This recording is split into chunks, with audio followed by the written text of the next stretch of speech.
Ito ang pinakamalaking hydroelectric power station sa buong mundo at kaya nitong maglaman ng nakakabilib na 40 billion cubic meters ng tubig.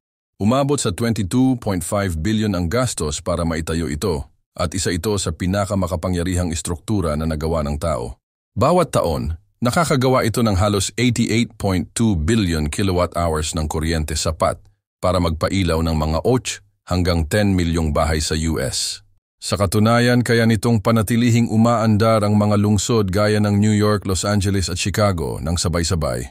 Ang dambuhalang dam na ito ay tinatawag na Three Gorges Dam at matatagpuan ito sa Hubei Province ng China.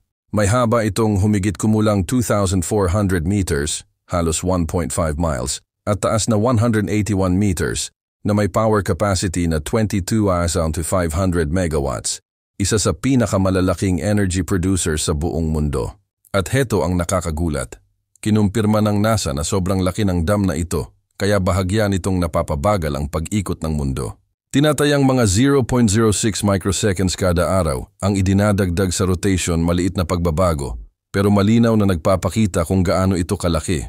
Kaya ang Three Gorges Dam ay hindi lang basta malaki, isa itong tunay na halimbawa ng kayang gawin ng tao kapag malaki ang pangarap. Isang kombinasyon ng matalinong engineering at lakas ng kalikasan, lahat sa iisang lugar. Thanks for watching.